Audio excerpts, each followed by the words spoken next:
Je dirais oui, les matières premières sont une richesse. Si vous avez le pétrole, le gaz, le bois, le diamant, l'or, tout ça sont des richesses.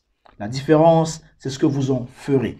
La différence, c'est comment vous l'exploitez. Vous savez, la première chose qui aide une personne ou un pays à se développer, c'est sa matière grise. Le tout premier facteur de développement d'un pays, c'est sa matière grise. Le tout premier facteur de développement d'une personne, c'est sa matière grise. Et dans cette vidéo aujourd'hui, j'aimerais qu'on parle de ce sujet afin de différencier matière grise et matière première.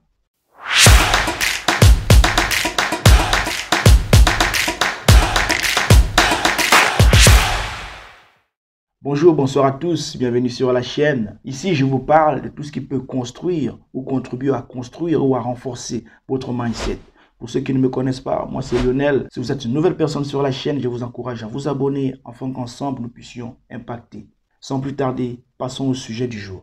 Vous savez, j'entends et je lis beaucoup de choses. Beaucoup de personnes font des amalgames qui n'ont pas lieu d'être. Vous savez, comme à chaque fois je dis toujours aux gens qui m'entourent, votre première richesse, c'est ici. C'est ici qu'il faut capitaliser. Vous pouvez être un État très riche qui possède des innombrables richesses qu'on ne trouve nulle part dans cette planète. Mais si vous n'avez pas de matière grise là-dedans pour pouvoir en faire une force, une richesse, tout ce que vous possédez comme matière première ne vous servira quasiment à rien. Tout simplement parce que vous n'avez pas les capacités de transformer votre matière première en richesse. Non, la première richesse d'un État, ce n'est pas les matières premières que possède cet État. Tout comme la première richesse d'une personne, ce n'est pas les atouts que possède cette personne, mais plutôt la matière grise que possède la personne. Tout comme la première richesse d'un État, ce n'est pas ses matières premières, mais plutôt sa matière grise, la capacité à transformer ingénieusement tout ce qu'elle touche pour avancer vers le progrès. C'est pourquoi dans mes débats, dans mes échanges avec plusieurs personnes autour de moi, je leur dis toujours arrêtez de faire l'amalgame, arrêtez de confondre matière grise et matière première. Car les matières premières, elles ne bougent pas, elles ne se développent pas tout seules. Pour développer les matières premières, nous avons besoin à tout prix de notre matière grise. Sans matière grise, il n'y a pas de matière première. Sans matière grise, il n'y a pas d'extraction de matières premières. Aucun pays dans ce monde, aucun État dans ce monde est plus riche en matières premières que les pays africains. Non, ça n'existe pas.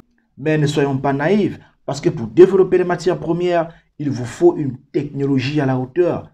Attention, je ne suis pas en train de dire que les pays africains n'ont pas de matière grise pour développer leur État. C'est pas ce que je dis. Parce que pour qu'une personne se développe ou pour développer un pays, on ne mise pas d'abord sur les matières premières. On mise d'abord sur les matières grises. En développant nos matières grises, en développant nos neurones, là seulement nous pouvons investir sur les matières premières. C'est pour ça que j'encourage toutes les personnes qui regarderont cette vidéo de développer d'abord votre matière grise, car c'est elle qui développera par la suite votre ingénierie. Par la suite, votre ingénierie développera une technologie.